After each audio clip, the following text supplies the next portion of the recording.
అందరికీ నమస్కారం. నేను మీ కిరా కార్పీని. నిన్న అంబటి రాంబాబు ఉద్యమకారుడు, నిరసనకారుడు, సంఘ సంస్కర్త, నిత్యం ప్రజల్లో ఉండేవాడు, ప్రజలు మేలు కోరుకునేవాడు, ప్రజల సమస్యలపై నిరంతరం పోరాటం చేసేటువంటి తెల్లగడ్డం వ్యక్తి, కూలింగ్ అద్దాలు పెట్టుకొని ఉంటాడు. ఆయన గురించి నేను ప్రత్యేకంగా చెప్పక్కర్లేదు. ఆయన గుంటూరు జిల్లాలోని కలెక్టరేట్ దగ్గర నిన్న 4వ తారీఖు అంటే 1 year ఫినిష్ అయింది అధికారంలోకి వచ్చి కూటమి. ఆ సందర్భంగా ప్రజలు మీరు వెనుపోటు పొడిచారు అనే నేపథ్యంలో వెనుపోటు దినోత్సవం అని ర్యాలీ చేస్తూ ఉన్నాడు. అది మన ఇల్లు కాదు కదా, మన ఇంటి ముందు కాదు కదా, మన ఊరు కాదు కదా. ఈ మధ్యన ఒక 20 ఎకరాల పొలం కొన్నాడు ప్రజల డబ్బులతో. ప్రజల డబ్బుల్ని లూటీ చేసి దందా చేసి 20 ఎకరాల పొలం కొన్నాడు. ఆ పొలం కాదు కదా మన ఇష్టం వచ్చినట్టు అరవడానికి, మనం ఇష్టం వచ్చినట్టు కేకలు వేయడానికి, మనం ఇష్టం వచ్చినట్టు దుమ్మెత్తిపోయడానికి ఒప్పుకోరు కదా. వెంటనే పోలీసులు వచ్చారు, మర్యాద ఎక్కడి నుంచి వెళ్ళని అన్నాడు. అంటే మనోడికి ఇది అదురుగా చూసుకున్నాడు. పోలీసులు ఎదురుపడితే, పోలీసుల ముందు మనం అరిస్తే, పోలీసులు బెదిరిస్తే, పోలీసుల మీద గౌ కేకలు పెడితే, ఇది ప్రజలు చూస్తూ ఉంటే అరే అంబటి రాంబాబు గారు ప్రజల మనిషి, ఆయన వాదిస్తున్నాడు, పోలీసులు అనవసరంగా ఆయన్ని తోసేస్తున్నారు, నిర్బంధిస్తున్నారు అనేటట్లు క్రియేట్ చేస్తే మనకు కూడా సింపతి వస్తుంది అని జగన్మోహన్ రెడ్డి ఎలాగో బాబాయిని చంపేస్తే సింపతి ఎలా వస్తుందో అలవాటు పడిన వ్యక్తి కదా, అదే క్రియేట్ చేద్దాం అనుకున్నాడు. కానీ జనాలకు అక్కడ ఏం జరుగుతుంది అనేది అందరి దగ్గర మొబైల్ ఉన్నాయి, అందరి దగ్గర కూడా యూట్యూబ్ ఛానల్స్ ఉన్నాయి, సోషల్ మీడియా ఉంది. అందరూ కూడా అక్కడ చూస్తున్నాగా పోలీస్ ఆఫీసర్ మీద కేకలు పెడుతున్నాడు. మామూలు కేకలు కాదవి. ఆయన మర్యాదగా ఉండు అంటే మనోడు అంబటి రాంబాబు గారు కూడా మర్యాద ఉండదు. పోలీస్ ఆఫీసర్ గారికి తెలియదు ఏంటంటే అంబటి రాంబాబు గారికి మొదటి నుంచి మర్యాద లేదు, ఆయనకి ఎప్పుడు మర్యాద ఉండదు. వైఎస్ఆర్సీపీలో నెంబర్ 1 పర్సన్ ఎవరైనా ఉన్నారంటే, అస్సలు మర్యాద లేని మనిషి ఎవరైనా ఉన్నారంటే అది అంబటి రాంబాబే. పోలీస్ ఆఫీసర్ ఏమో నీకు మర్యాద ఉండదు అంటున్నాడు. మొదటి నుంచి ఆయనకి మర్యాద లేదు, ఆయనకి మర్యాద ఉండదు. ప్రత్యేకంగా ఆయనకు మర్యాద లేదని గుర్తించాల్సిన అవసరం లేదు. ఆ తర్వాత అంబటి రాంబాబు పోలీస్ ఆఫీసర్ ఇద్దరు వాదించుకుంటున్నారు. ఏమనంటే నువ్వేం చేస్తావు. పోలీస్ ఆఫీసర్ గారికి తెలియదు ఏంటంటే అంబటి రాంబాబు గారు ఏం చేస్తారో ప్రపంచం మొత్తానికి తెలుసు.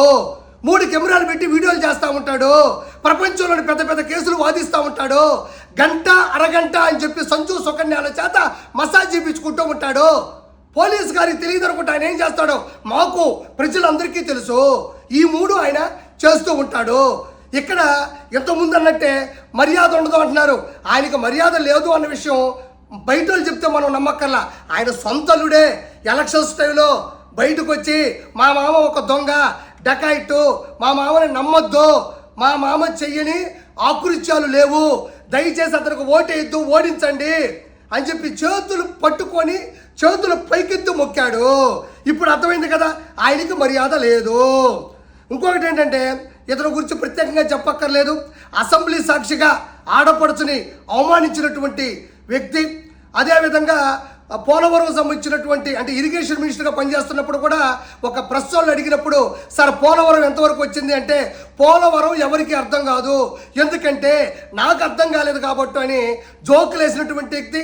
నిజంగా అతనికి ఏ పరిస్థితి మీద ఎలాంటి ప్రణాళికల మీద పూర్తి అవగాహన లేనటువంటి పొలిటికల్ జోకర్ ఎవరైనా ఉన్నారు అంటే అది అంబటి రాంబాబు. ఈరోజు ఏదో బయటకు వచ్చేసి హడావుడి చేసేస్తాను, ర్యాలీలు చేసేస్తాను, పైకి పొంగిపోతాను, ఎవ్వరు ఇక్కడ పడరు.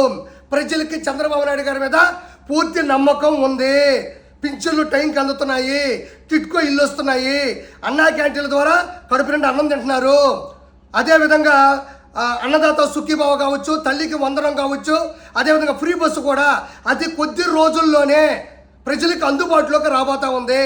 ప్రతి ఒక్కడి కూడా చంద్రబాబు నాయుడు గారు ఆచితూచి అడుగేస్తూ 14 లక్షల కోట్ల రూపాయలకు వడ్డీలు కడుతూ ప్రతి విషయం మీద సరైన స్పందనతో ప్రజలకి అందుబాటులో ఉంటున్నారు. కాబట్టి అంబటి రాంబాబు వచ్చి మాట్లాడినంత మాత్రాన ఏ ఇబ్బంది ఉండదు. ఇంకోటి అంబటి రాంబాబు అనేవాడు బెస్ట్ ఫ్రెండ్, స్నేహానికి నిలువెత్తు నిదర్శనం. ఈరోజు వల్లభనేని వంశీ లోపలికి వెళ్ళాడు, కొడాలని లోపలికి వెళ్ళాడు.